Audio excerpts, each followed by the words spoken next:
So let's get on to this. Tal, let's think about the desktop. You tell me, is the desktop a safe place? Well, I guess it depends, depends on where you put it, right? And I think that part of the value proposition of VDI when it comes to security is that you have this notion of secure data center. That is, if I put the desktop inside of the most secure place I have, build a wall around it, then it'll be safe. It'll be secure because I've got a lot of security infrastructure in the data center. I can touch the servers that the desktops are running on. I can ensure they're always patched. I can ensure I've got the latest image.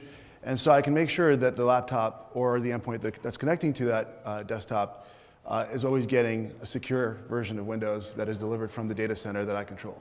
And an iPad is just another form of thin client anyway. Right. So it's all the thinner the better on the right. client. Zero data on the endpoint. That way I don't have to worry about you losing your iPad or somebody stealing it because they're not going to be able to authenticate into my secure data center. So the reason this is important is because when I talk to IT folks and CIOs, they are heavily invested emotionally and a whole bunch of other ways in the concept that VDI is moving the world forward for them, right? And that this drive towards a totally thin client is the way to go. Okay, and I guess you'll get arguments of the form of, well, we have secure access from the endpoint. The user is using some form of secure authentication, two-factor or whatever, and now we are much more secure. Okay, and by the way, this is merely a variation on the belief set which says that the private cloud is safer than the public cloud. And we'll get into that in a second. Okay, carry on. Yeah.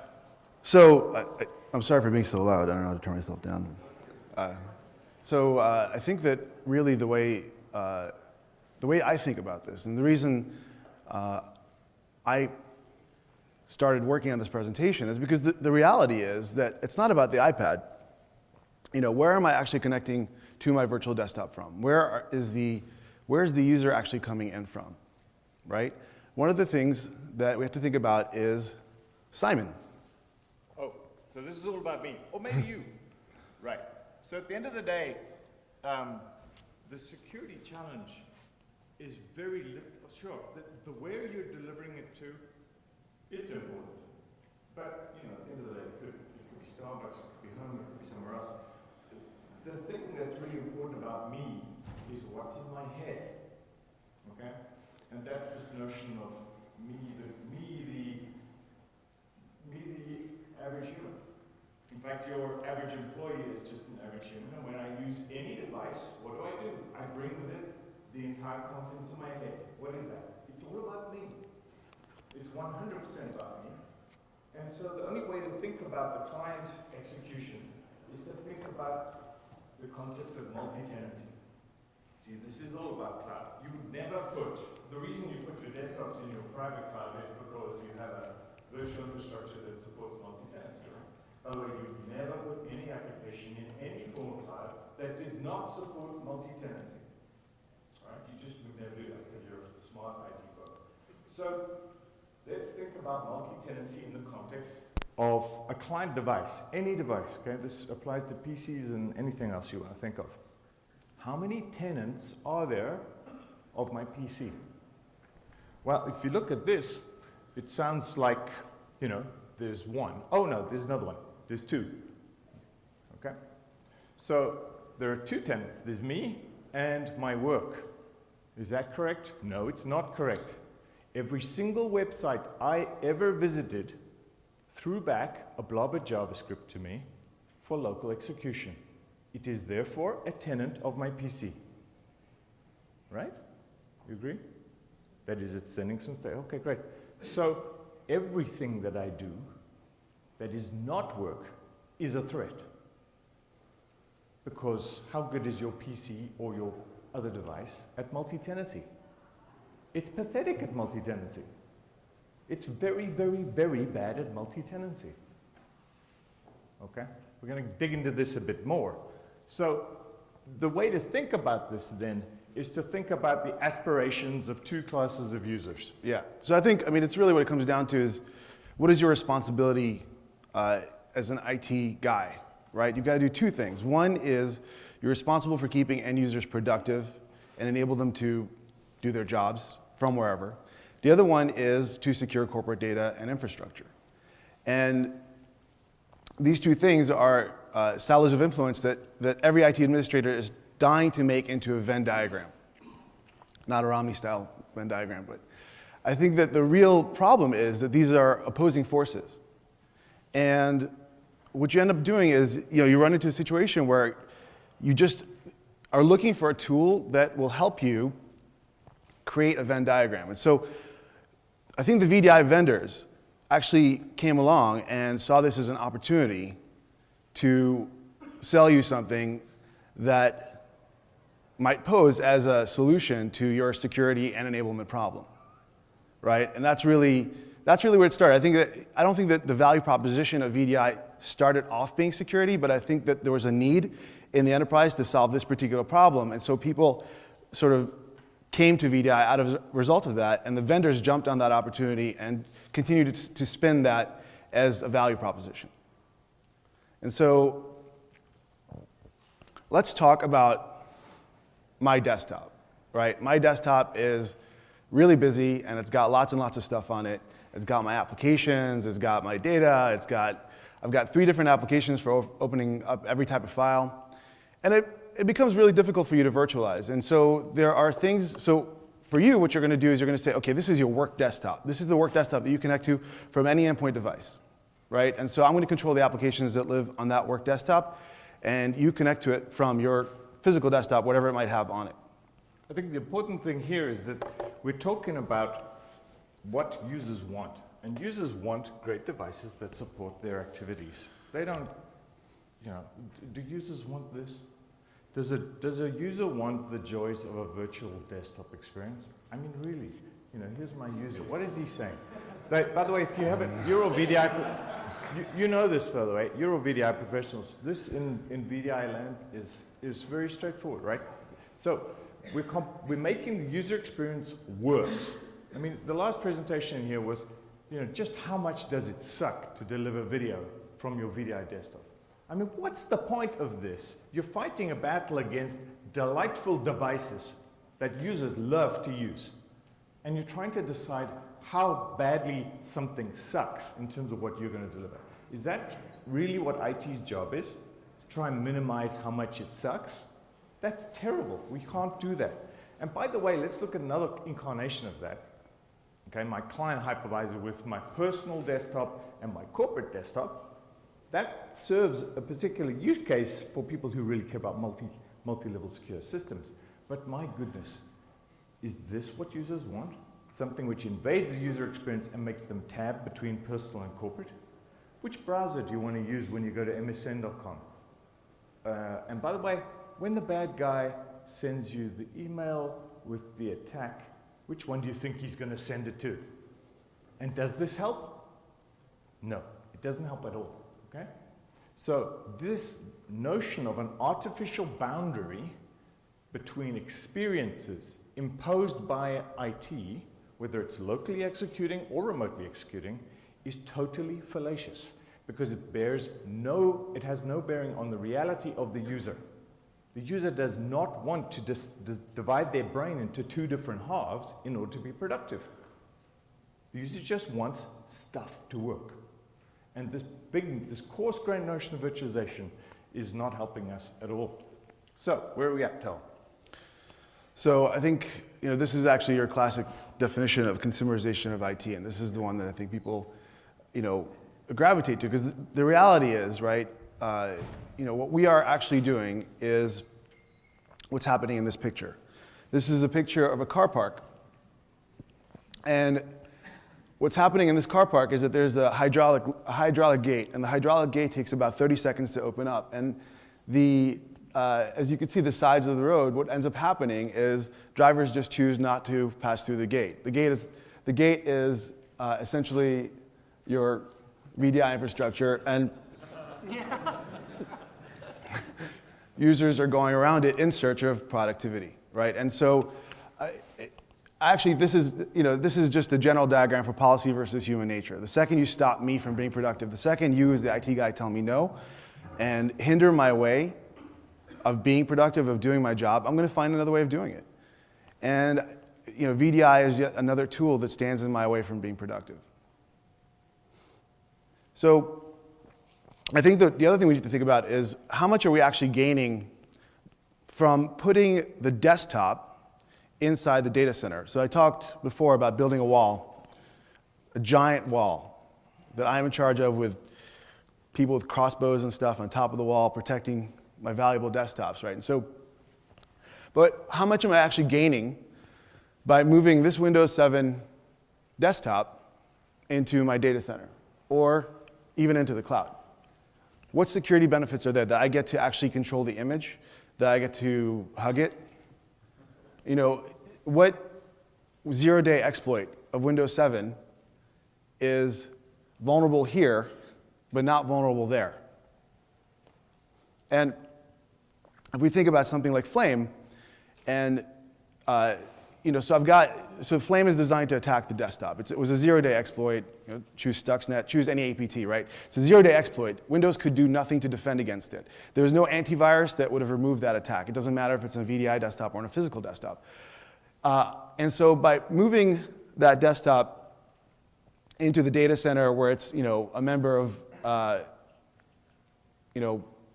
blade server that is now part of this giant mess inside of my data center that's all interconnected, and I'm probably not doing things 100% right. I might be putting it on a separate subnet, but there's probably sharing some sort of layer 1 or even layer 2 connectivity with other pieces of my valuable infrastructure. And so when I moved this desktop into this server, and then I put that server in my data center, I've now extended the attack surface. I've made it easier and cheaper for the compromising party to get into the valuable information that they're probably hacking my desktop to try to get to anyway.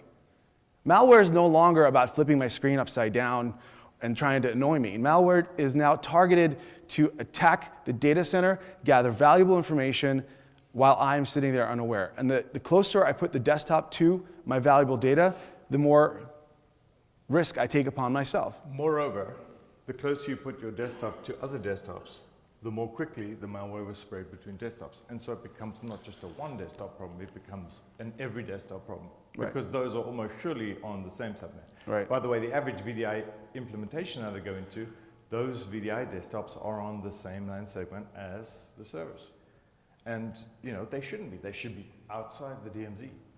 Right? They should be somewhere very, very but they shouldn't be on the same segment either, right? Yeah, and so my point is, people keep talking about VDI as an opportunity to redo IT infrastructure. And the point is, if you're going to spend the investment on doing IT right, why not just look at the ways you're doing it already today rather than create a new paradigm that you then have to figure out how to secure from the bottom up all over again. And it's a new paradigm that hasn't been proven. So we don't know what we don't know about VDI security. Okay, so another step then. So I'm going to think about some other IT practices. Many of the benefits that we see claimed by VDI are all around management. So when I said to someone, well, what's so good about VDI? They say, well, the management benefits. I have one golden image. Okay, great. So we all know what the work practices of the people who patch operating systems and do the lifecycle management. So the argument goes that there's always one golden image.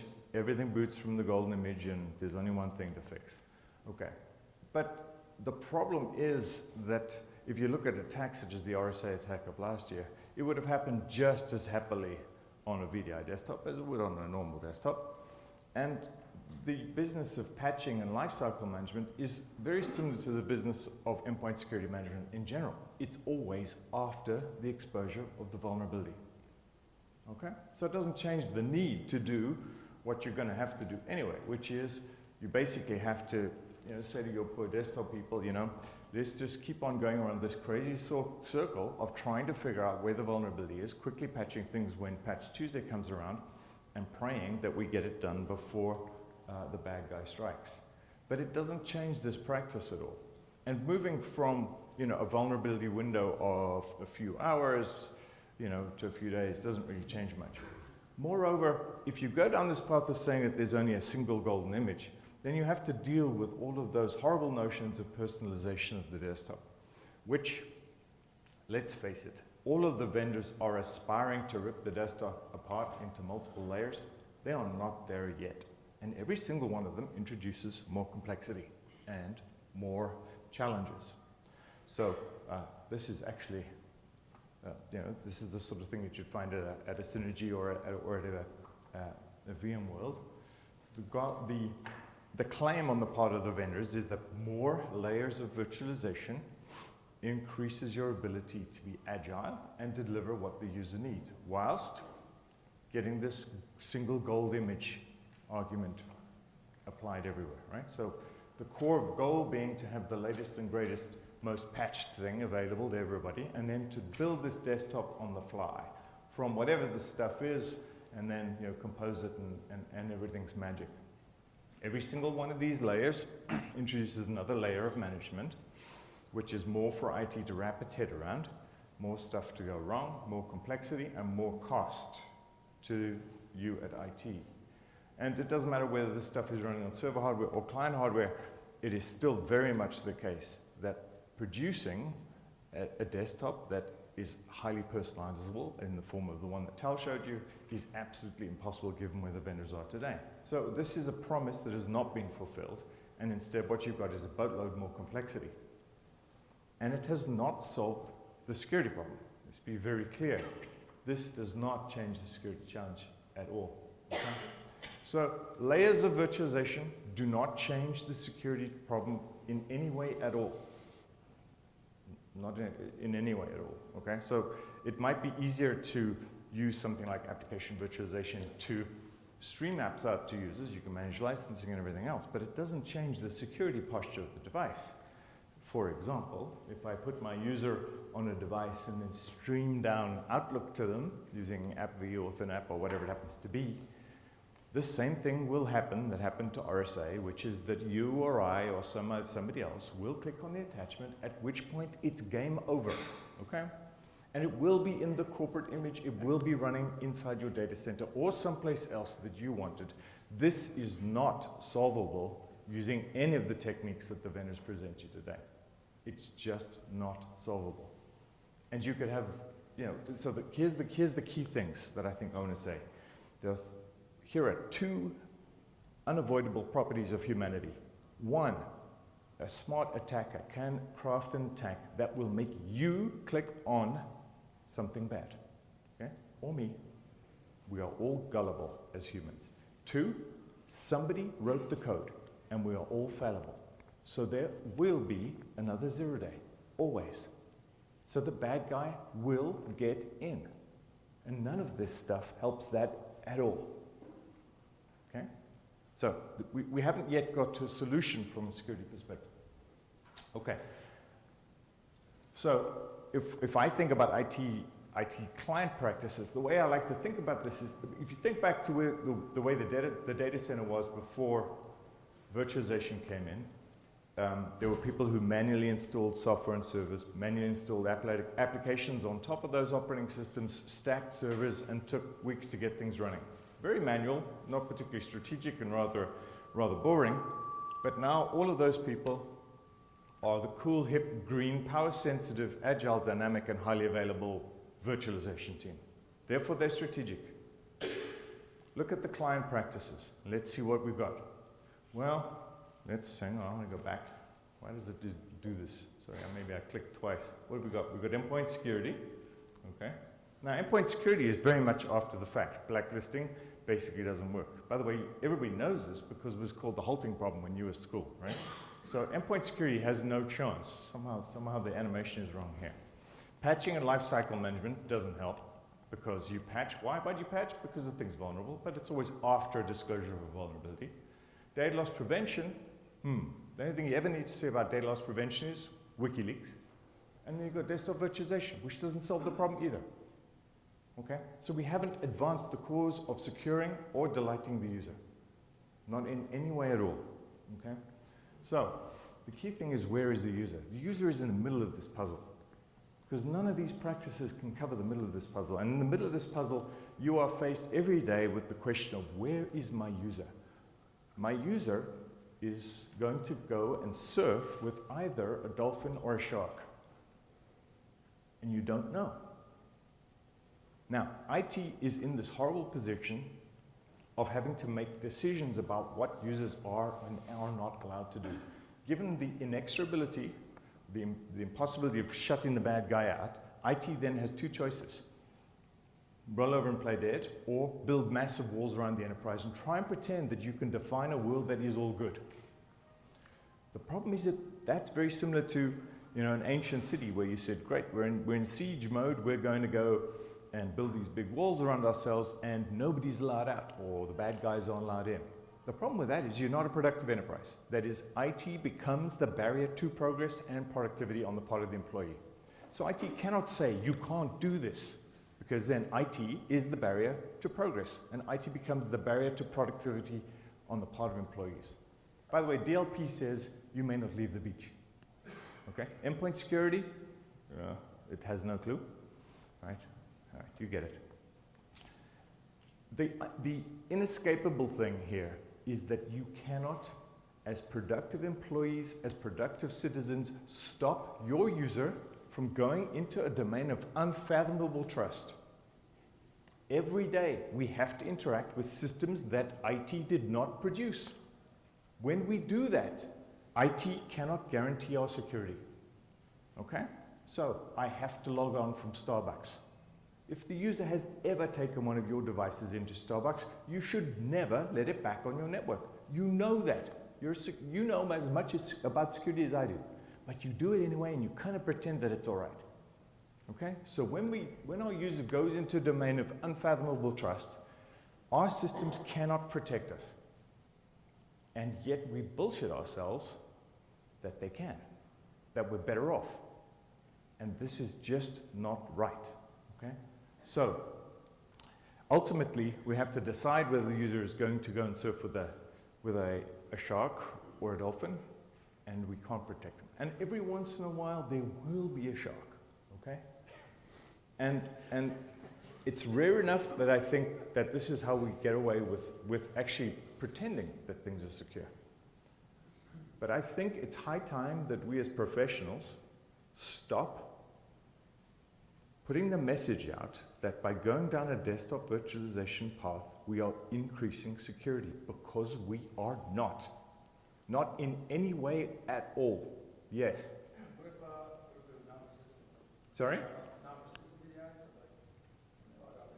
It's a good question. So he's asking about non-persistent VDI desktops. Yes, yeah. It's a very interesting, right. So there is definitely a valuable concept there. That is that something runs for a bit and then I throw it away. Yeah, I'm all over that. The question is, what's the timescale? That is, how long does it take malware to get in and do its badness? Yeah, a few hundred milliseconds, it's game over, right? Okay.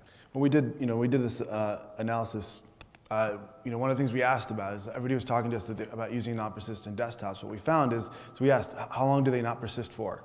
That is, how long do how long do your non-persistent desktops persist? And the average answer was 5 days. Yeah. Yes, sir. Yeah. Well, the point you make is crystal clear, but isn't part of our responsibility as IT professionals to provide a system for rapid restoration of an environment that gets corrupted? So about remediation. So essentially, centralization gives you that benefit. Possibly, yeah. So there are benefits of VDI. That is, you're again hinting to the golden image notion, and I can rapidly reconstruct stuff. The DR notion of a desktop. Yeah, there are definitely benefits there. Okay, it's just that we can't claim security benefits.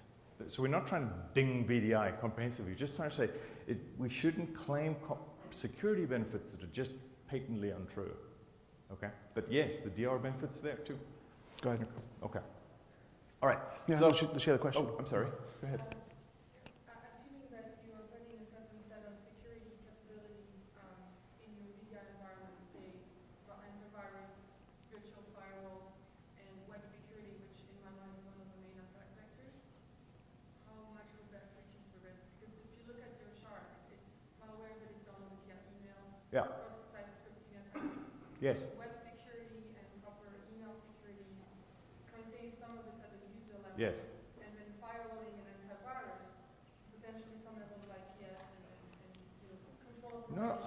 Yes. the upper level. So what you're talking about is best practice for endpoint security, and there's no. Virtual, yeah. Yes, but I could just do it on my laptop. In which case, I'd be a happier user. That is, there isn't a fundamental reason here for VDI to do that. So what yes, anything that you need to do to secure the environment, you still need to do, but VDI hasn't helped you.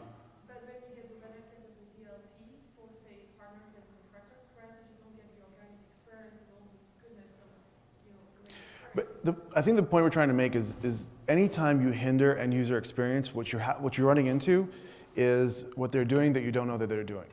That is, so whatever IT creates a policy that gets in my way, I start turning to shadow IT. Whether it's because Simon told me that there's a separate VPN that I don't need to use my token for, whether it's because I found out that I can send files through Gmail without having to go to authenticate into Outlook. I mean, the thing is, we're all very, very smart people. And I think that what it comes down to, when IT puts a barrier in place like this, one of the things I think that ends up happening is that it's sort of putting blinders on. It wants to believe that because you've created a policy and you're in compliance, then users are actually following it. And this sort of, you sort of have this dichotomy where security and compliance are actually two separate things. Compliance are the things that you have to do to show the auditors that you're doing your best efforts to protect the users, and then security is actually trying to protect the users, despite compliance. And I think that these are the realities that people are facing today. I think that as Simon said, we're not anti-VDI. The VDI ship has sailed. We accept that. What we're saying is it's really important not to think about VDI as a security solution, because by doing that, you're essentially putting blinders on yourselves as IT administrators. You're choosing to ignore what people do outside of the VDI environment. So in terms, yes, go ahead, sir. Also, I think some people they believe that they have more security and they actually take off the antivirus for the VDI.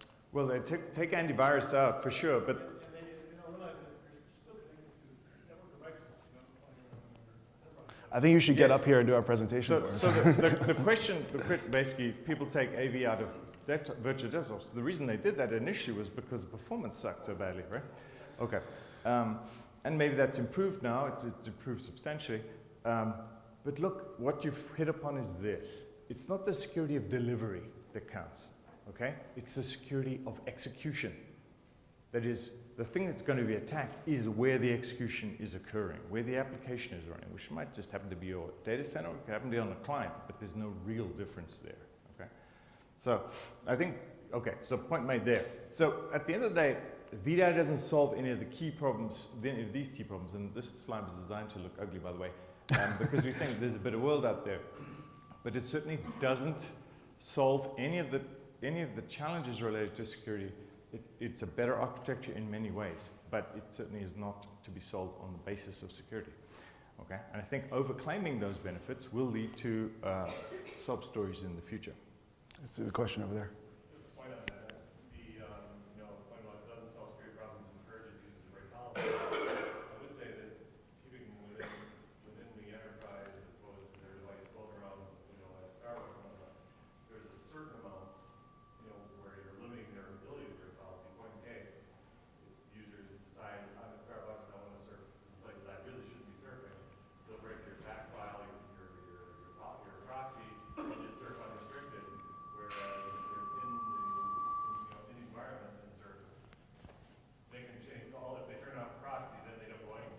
Yeah, I got to tell you that I think that the current approach to dealing with risk in terms of the big unknown is also untenable. Okay, if your user is sitting in Starbucks, surely it would be far better if they went to the scary outside world directly on the Starbucks network, rather than you having to drag the entire dirty web through your data center and back out to Starbucks. I mean, that is just such a terrible architecture. By the way, a large number of clients still log on using something like an IPsec VPN. Great. You know what happened? Your user walked into Starbucks, flipped open the lid, said http facebook.com. The guy next door with the latte, he was the guy running Firesheep, right? And he's on that device. And then your user said, great, now let me go to my log on to my work things, fire up my tunnel, great. Bad guy goes down the tunnel and into your data center. This is broken architecture, and it comes from dial-up mentality. The net is bigger than that. Your user should go to unsafe places from the unsafe place. And they should only use direct access to secure applications using something like SSL, right?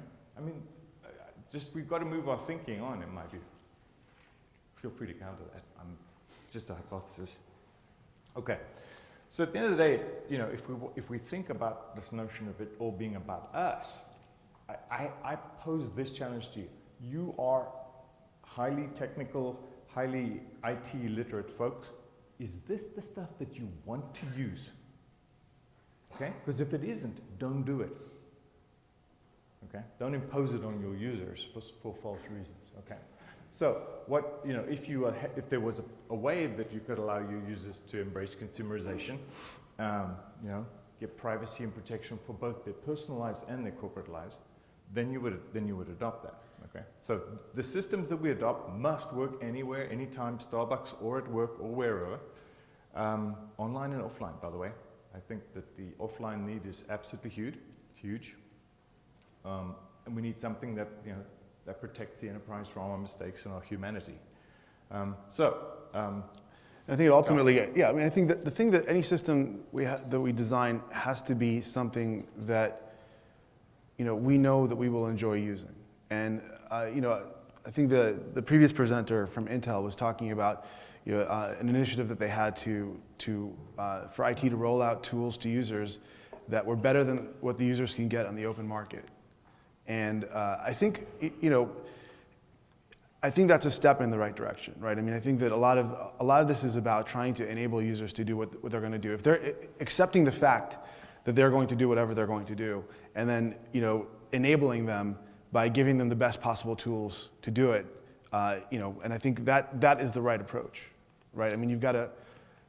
Right, but for example, in the context of, say, a type 2 hypervisor on the client, putting your corporate image as the hosted VM image on the user's BYO device, I couldn't think of anything worse to do. I mean, that's just blatantly nuts. And there are vendors here who are recommending that as a secure way to deliver a desktop to a user. It is the wrong thing to do, and somebody here should be saying so. So I think it's time to actually sit down and make those claims. By the way, we believe in a better world here. So yeah. Tal, why don't you take us home? Yeah. So I think that ultimately, I think ultimately, at the end of the day, I mean, you know, one of the reasons we wanted to do this session is because, you know, as we're going around, you know, working on our stuff, what we keep hearing back from people is, I don't need to, you know, the investments that I'm making in security and the investments that I'm making in desktop management are the same. That is, I expect, you know, we'll go talk to people about, you know, how they're protecting their endpoints. They're saying, well, I can't, you know, I've given up on antivirus, I've moved to VDI. You know, and we're hearing this kind of stuff, you know, and so, you know, when we talked to Brian and we said this is, you know, the kind of session we wanted to do, is it's not about us trying to push forward a message. It's, you know, we're trying to disseminate the appropriate information to you guys, because you guys are the people implementing it out there, right? I mean, you guys are the people who use this stuff, and it's really important to us because we don't want to get into a world where you know, end users are effectively encouraged to break the rules in order to be productive. So at the end of the day, let me, I'll be bold and say that I think virtualization delivers no end user benefit. Okay? That is, users do not want virtual user experiences. They don't want an artificially imposed barrier between work and personal. And the way that you try and force them to have two halves of their brain, that is not a useful abstraction for us as a human. We as humans work socially, we collaborate socially, and we naturally exhibit properties of, you know, of how to deal with the exchange of information. And our computer systems quite literally do not represent our humanity at all, not very well at all. Yes? One disagreement with that. Go. I do not want the SAP client on my MacBook. I would rather get to that virtually. Oh, that's okay. So look, again, not fighting against the notion of a delivered app in a particular context, okay? Whether it's a bunch of pixels coming from a centralized thing and I have to be online or not, that's not a big deal. I just don't think that trying to artificially divide the world based on a concept like a desktop is what users. I think what we're really saying is that the biggest security threat is end user behavior, right? Because I think when it comes down to it, I mean, regardless of what, whether you have people out there writing APTs specifically to get your data, or people are just downloading malware. At the end of the day, preventing the end user from being successful leads them down a path that you can't possibly manage or be aware of. And then that puts a bigger strain on your organization. So actually, we do believe in a better world. Are we allowed to talk about a better world, Brian? Can I show one slide? I don't think you guys have a sales pitch. You won't have a sales pitch because we don't have a product, but I think there's a very cool. We don't have a product, but I just think there's a better world. You all right with it? Okay, Brian's all right with it. You do it. All right. I can't do it. Brian's laser eyes are burning through me right now. The judge. Yeah, okay. Okay. So there is a new model coming out, which I think is hardware-based security, which I think is going to be important. That is, I think that in 10 years' time, when you look back at IT, there'll be a bunch of legacy Windows VMs running largely on VMware in one corner of the data center. The value of a hypervisor will be security in both clouds and clients. Okay. That is, as the most privileged execution point on the platform, that is the opportunity that you have to be the security vendor. By the way, I think this says something else. VMware spotted this first. Remember, they bought Determiner 2007. That didn't get anywhere, and VM-Safe is still not adequate and sufficient to the task. But VMware definitely started it earlier. Intel is now pushing very hard on this. So they have a hypervisor for the client, which they developed with McAfee, called DeepSafe, which protects a running kernel on the system. And so I'm absolutely convinced that the value of the hypervisor on a client device is going to be to assist the task of secure delivery. Okay? And it has value both in the context, which is Intel McAfee DeepSafe, Deep Defender, which is detection, that is a better way to introspect running workloads and find out when bad guys have done stuff they shouldn't, as well as another way to do essentially delivery applications, which is the way that Bromium goes about it. Okay, so hardware is going to dramatically change the world. Hardware-based trust is going to completely turn the tide against in the security domain, and I think it's going to dramatically change the security industry. Okay, and so I'll stop there if you don't want me going into the Bromium approach. Bromium's approach is to use virtualization for the other bit, which is to deliver trusted execution. Sir. I just have one question. I know I agree with everything you said. It fits perfectly. But what about like a whitelisting application as opposed to a blacklisting application? Will only let the apps run that you're permitted? Well, that's what we showed before. That's the RSA attack. The RSA attack came in as an Excel attachment from a trusted source through Outlook. A whitelisted application, a whitelisted document instead of a whitelisted application.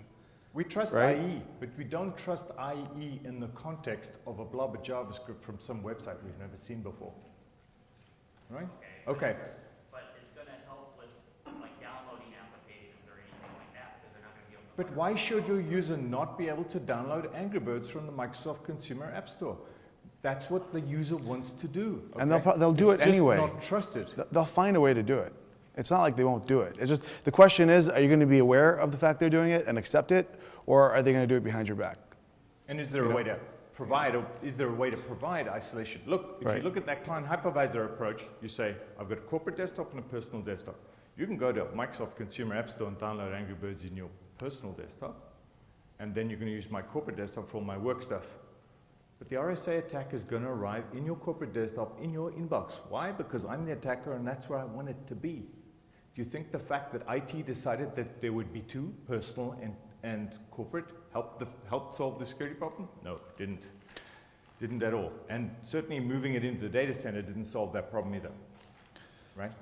Like I said, when I read Brian's book, I was sure that this conversation was no longer needed to happen, but I still see these conversations happen on Twitter all the time. And the reason I wanted to do this presentation is because if anybody still feels strongly that VDI is a strong security value proposition, let's hash it out right now. I'm serious because I'm tired of talking about it. Let's talk about it. You Right. still have the same what? But you're then moving that security threat into the You're data moving into center, your data center. right? Or No, but it's now or more worse. dangerous because it's now an OSI level lower. It's worse, for example, To your- if all to your those infrastructure. VDI desktops are sitting on the same LAN segment. Even just for the desktops, because one... Wait up. I bet you there is no VDI implementation on the planet where every desktop is on its own network. Okay. There is? In his lab. You have one? Good for you. Try to do it for 100,000 desktops. You run out of VLANs. Each VM is on its own bridge NAT network individually. Wow. There's a guy who's been thinking it through. Right. Good. That's that. Good for you. Yeah, that. Okay. On what? On the desktop, I have access now. I can just go in and pull the power cable. Uh-huh. And? What do you mean, and? And how do you know when the attack occurred, by the way? Right. Yeah, exactly. Okay, so No, well, I think this is actually, like I said, this is a great forum to hash this out because what I hope, this is being recorded, and I want to be able to point people to, when this kind of conversation starts up again, I want to be able to point people to something like this rather than have another extended argument where we drag it on for days and we make 140 byte arguments back and forth. I mean, let's hash it out. I want to get to the core, and I see at least a couple of people putting their hands up high, so let's talk about it. Huh? I'm ready to roll. Let's do it. Let's do it. let's go. Let's start back in the inception. Pen and paper. Okay. Secure or insecure? Depends. Depends on the context. Yeah. Depends on where you leave it. If you have HIPAA regulations, you're not allowed to write down certain things and leave places. Uh huh. Let's talk mitigating risks. Okay. Okay. What would you rather have out in the field? A virtual desktop that actually reloads, comes back new, cool, or a desktop that stays static? No, but listen, Would you rather- I can achieve that goal in various ways. So, first of all, the state. Full security. You will never, ever do it without turning it off. That's the only full security that you'll ever get, is not to use it. That's right. So now we mitigate risks. We're talking about the attack surface. What you're The talking attack about surface hasn't changed. That is, if I'm a bad guy, I can get your stuff in either. how scenario. expensive is it for me to get at you? Right?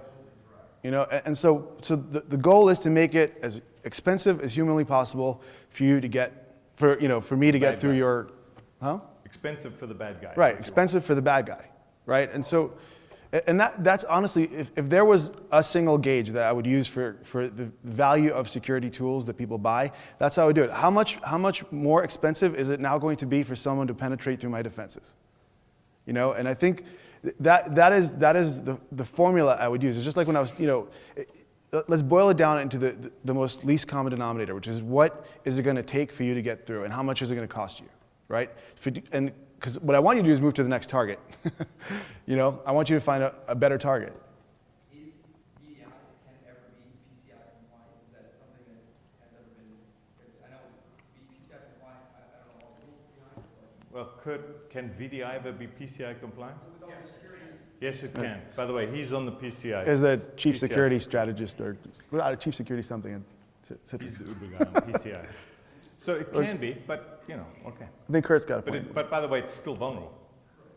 Kurt. One other thing about attack surface, and if you take a look at the virtual endpoint, the physical endpoint, they still have Windows, they still have an attack surface.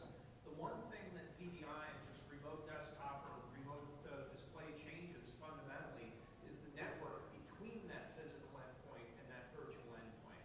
By having a virtual network between those that's not IP based with some type of display protocol, you can limit the attack surface between the two. So we do have to be just slightly careful about. You mean the delivery end is better protected?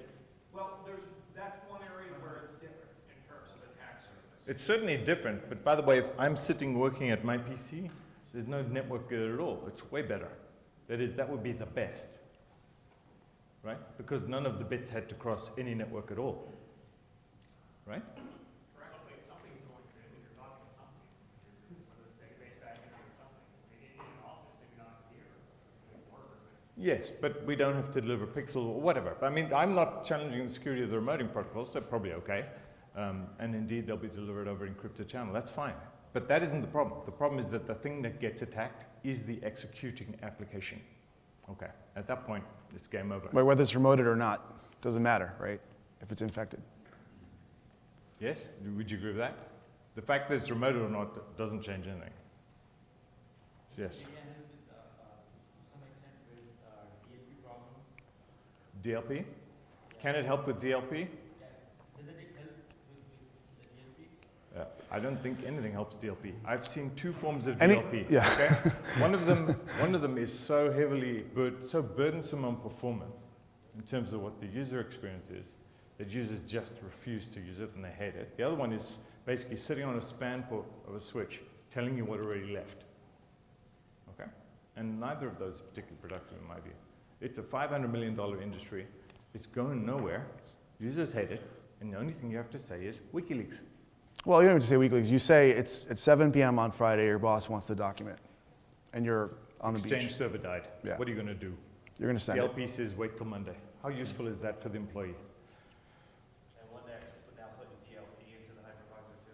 Well, there are integrations that DLP, I think there's a DLP integration from RSA into Zen Desktop somewhere. That's been done. But, you know, does it help? No, it just makes performance worse, makes Right. latency lower.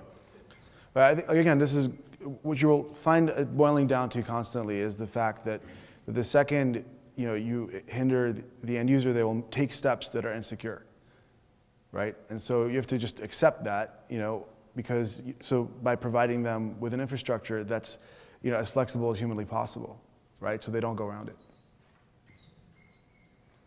So, I agree with the execution piece, but it's actually rather depressing hearing about it.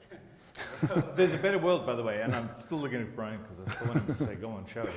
But I do think commercialization does allow for some better practice. Like, obviously, if you do the base install of any of the available products, you're going to fail at it, but I think there are ways to do it. And like on a networking side, anyone can go, the same problems exist in both spaces, but they are solvable. Well, but my point is, like, if you're gonna invest in VDI under the auspices of security, that investment could be better spent Yes. empowering the endpoints, right? It's like, look at it's a giant investment. VDI is not cheap. But it's the same problem going into VDI. People think that they're going to solve a problem where they never managed with desktops before. I don't look. We're not here to argue the use cases of VDI. I'm just saying that, look, if you're going to do it because you think it's secure, then you're doing it for the wrong reason, Yeah. right? I mean, that's it. Yes. Is this really a relative term? I mean, I would rather have the protection of my stuff in the data center where you can spread the cost of security over,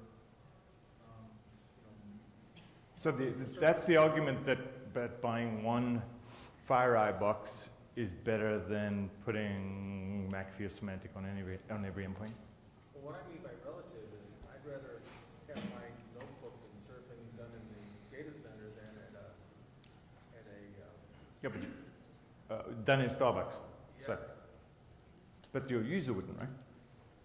well, yeah, I'm the user of that. You are the user? Okay. Yeah, well, I'd rather browse through protect the data center than through a Starbucks environment. Then you're a very security conscious user then. I think for me, it's like I go to Starbucks to send Simon an email. I'm not going to authenticate to my VPN or whatever. I'm just going to go connect for a second to T-Mobile or whatever and send Simon the email and go about my merry business while my data is being sniffed from the guy the table next door.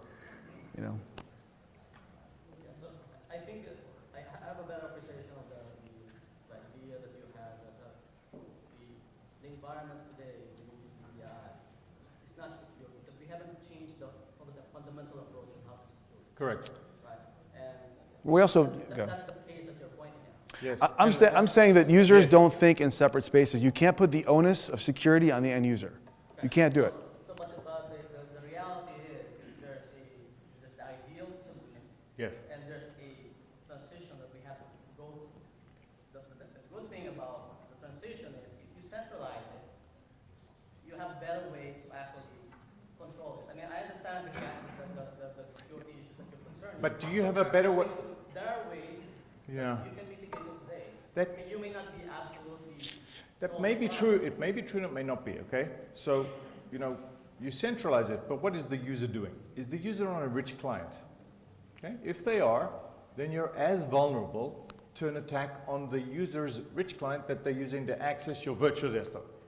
If, look, Now you the have second 2 you've points got, of attack, exactly, you've got okay? 2 desktops. I understand. I Yes. understand, but the approach I'm taking, there's a sweeping approach, and that's your vision, and there's an IT approach. Oh, well, that's so you're saying we haven't VDI said is a what our stop. vision is, by the way. Well- I think there's a way to solve this problem.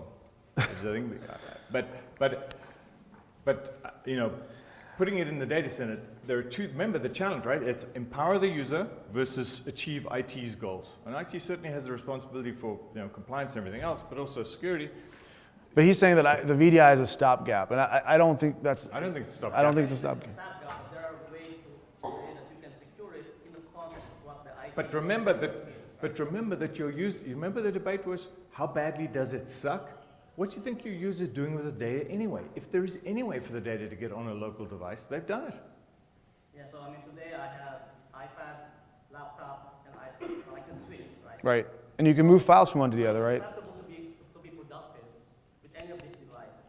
So I think the case that you're pointing out is I have a single laptop, and I have to switch from one context to another, but that's not really the case today because we use. So you're saying there are more people accessing VDI desktops from iPads than from laptops? Users are already in tune to switch contexts. But they don't want to use a Windows desktop on an iPad. That's not what he's arguing, but he's saying the concept of saying that client hypervisor for having work versus personal, he's saying the concept of the context switch, we have already because we have iPads versus laptops versus phones. Yes, but But do you think differently about Angry Birds versus Evernote? I mean, But the context switch doesn't help at all in the security problem.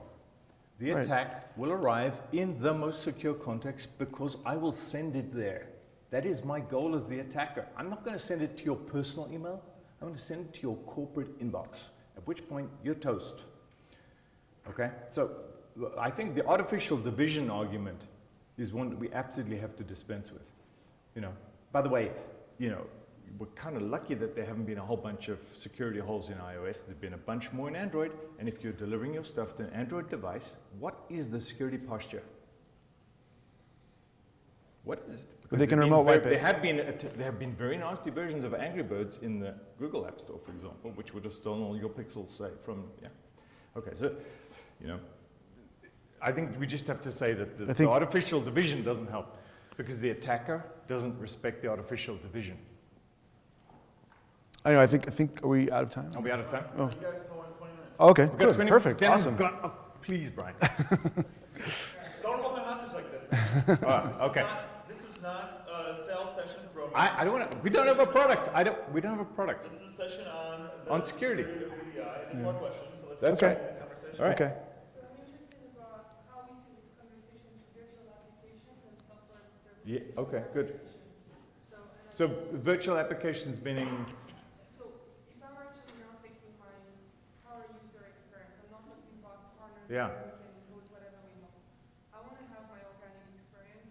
I want to have my keynotes, my great, apps, and I want to also get to cloud, salesforce.com, get back to corporate, get back Yes. to corporate application and whatnot.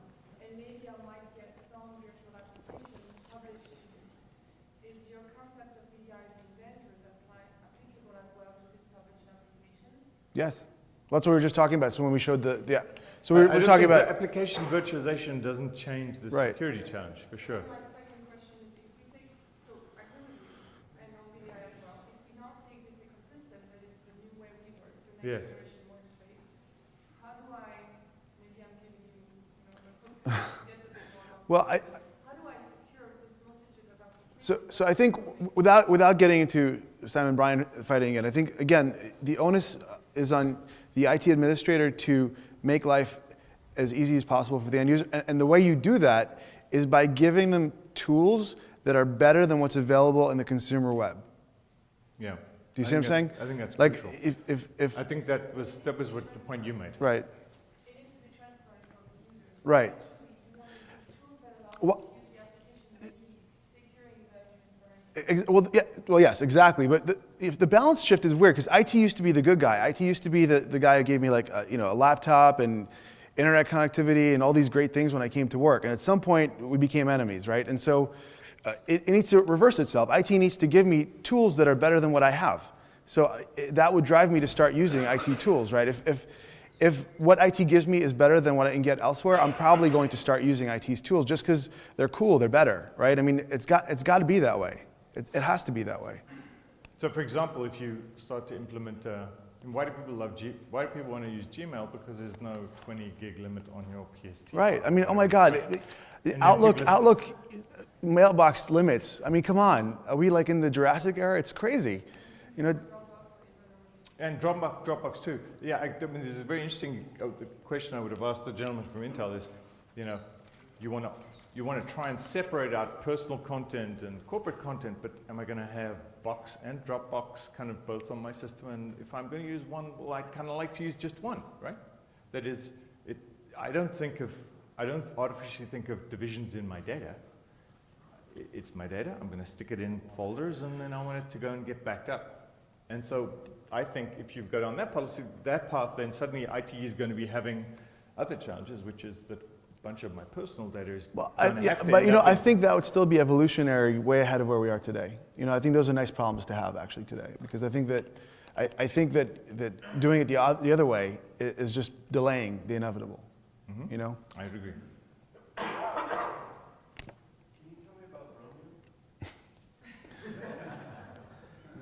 We can talk after the session. We'll talk about it after. All right, so can we all agree that VDI is not secure? VDI. It's a security-focused hypervisor approach.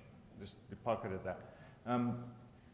But there are other vendors doing interesting things there. Cisco, by the way, the other day just bought a company called Virtuato, which was, I don't know whether you noticed that, but Virtuato was also security-focused functions for a hypervisor. They were focusing primarily on server.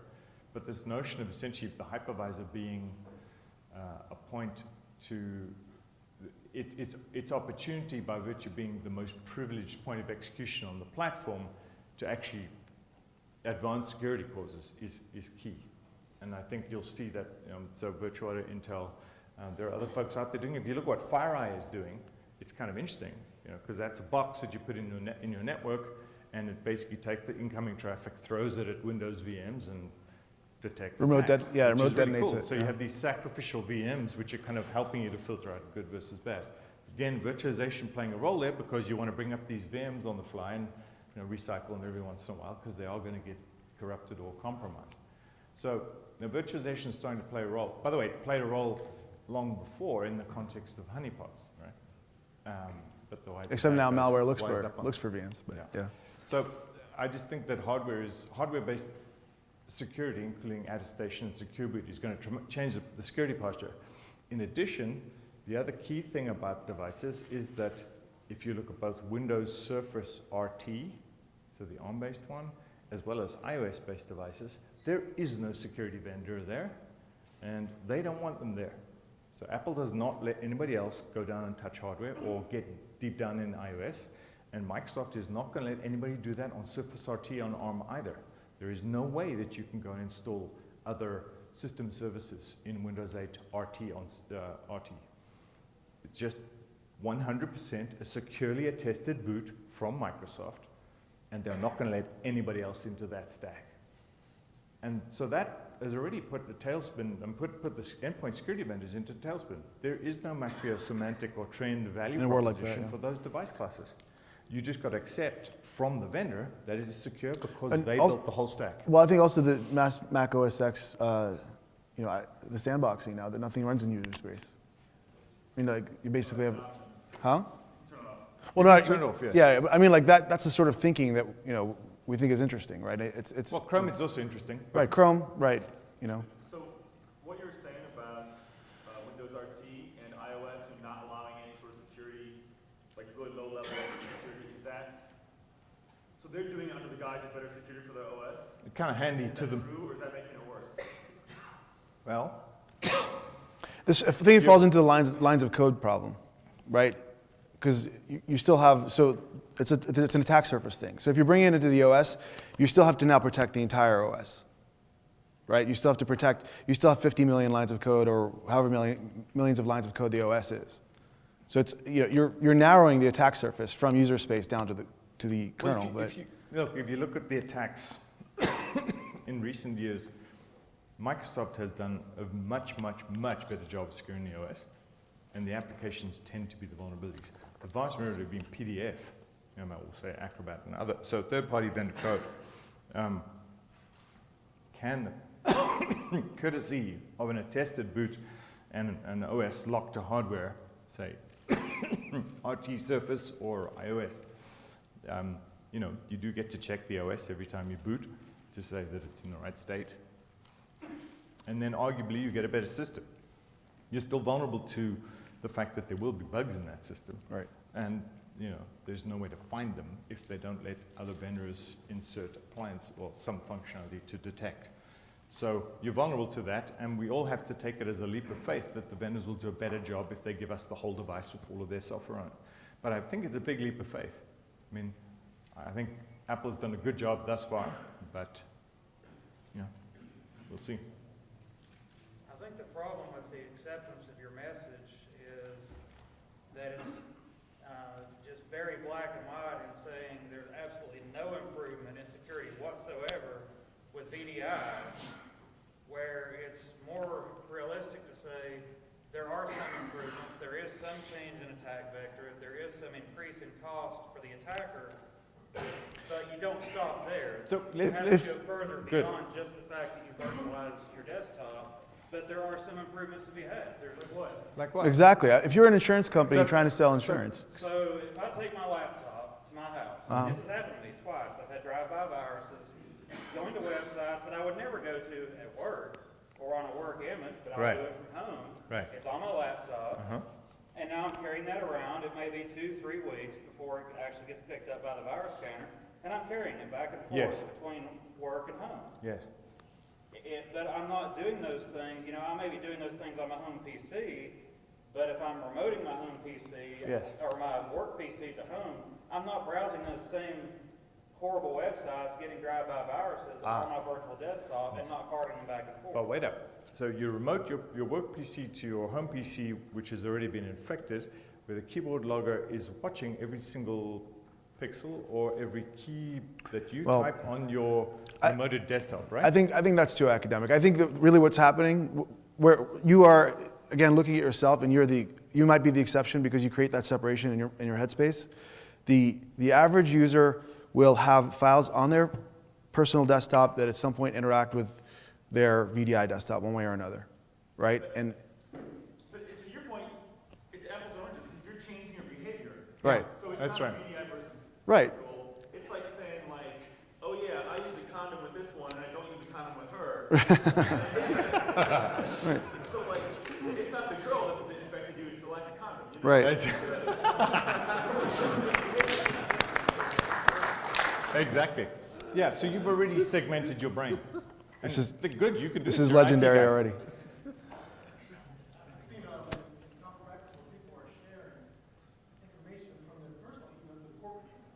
Yes. But how do you expect the user to know the difference? How do they, you're asking a lot of these people. They don't know. I mean, think of all these people.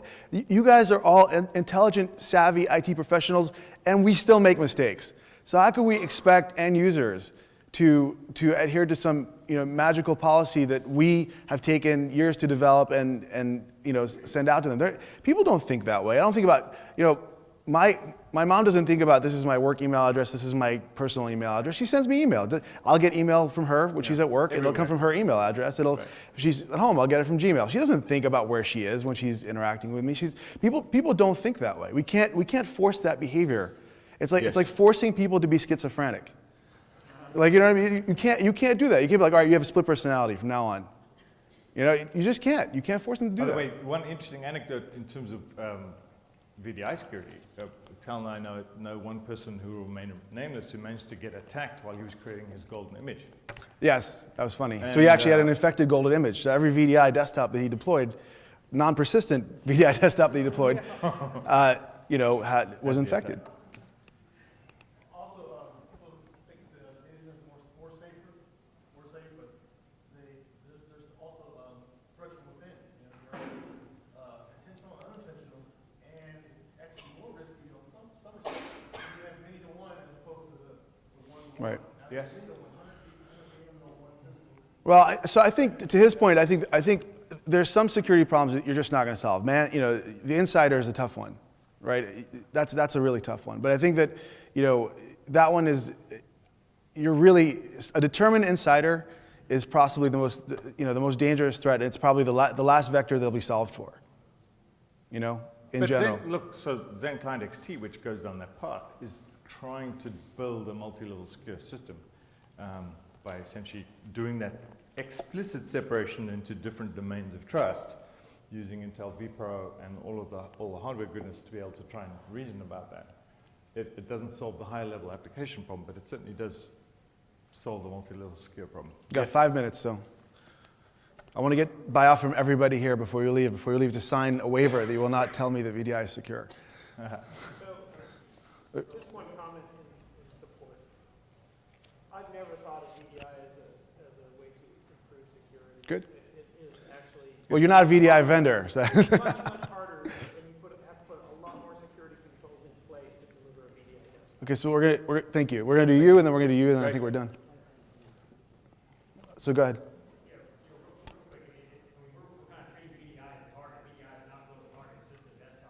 Yes. Yeah, that's all we're saying. Yes. That's all we're saying, yeah.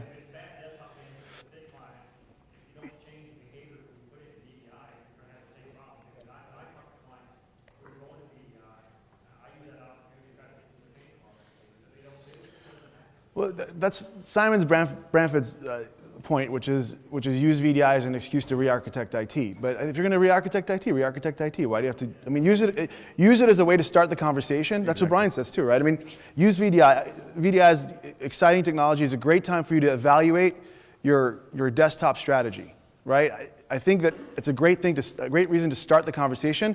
The output of the conversation should probably not end with VDI. It's a great input into the conversation. Well, for some use cases, it right, might. Well, and right. By the way, terminal servers, or RDS in general, is going to be present and growing simply because of a form factor or CPU architecture change on the client. Right. You can't make x86 stuff show up on an iPad. And so that's going to be vital as a tool for a long time. There's no doubt of that. All right, and I think you and... I agree with 99.9% of what you said. Yeah. But I do have one place where VDI is giving us some level of increased security, and that is where we have to deal with allowing outsiders to not become insiders. Today, we have a situation where we have joint ventures or suppliers that we have to let onto the corporate network in order to be able to do their functions. Whereas tomorrow, when we put them on a virtual desktop, we're able to shut down their ability to cut and paste out of the virtual desktop onto their desktop. Yes. We're able to shut down their use of USBs, etc. So I think to say that it doesn't give us any capability of improving some sectors of security is false. But I agree that in vast majority of cases, we're just moving it from one place to another. But in that case, you could also give them a physical PC, instead of letting them. So I understand. So what makes that is more secure what you're proposing. But what you're proposing is because you're giving them a new desktop and not letting them use the desktop, not letting them use their own desktop. You could give them their own physical new desktop with USB lockdown and all that kind of stuff to achieve the same security. No, so because it's VDI. No, because if we do that, then that desktop is sitting on our corporate network. But so is the VDI desktop. The VDI, but we've moved the problem, and we have to move the controls. I can't trust me when I say that the physical desktop doesn't work the same as that virtual desktop. It's as vulnerable, I don't want to get into but. No, I think there are certainly use cases. So look, the offshore developers, where I we're being told definitely to. never want my code to be in that country. That makes sense? All right. Well, it seems like we have one dissident, but hopefully the rest of you are on board, and we can continue the argument later. So look, I think Brian. So I think the book if you haven't read it, you need to read Brian's book. It has all of this stuff in great VDI clarity. delusion. Yeah. So no more thanks you guys. illusions out here. And thank you very much. Great questions, great dialogue. Thank you.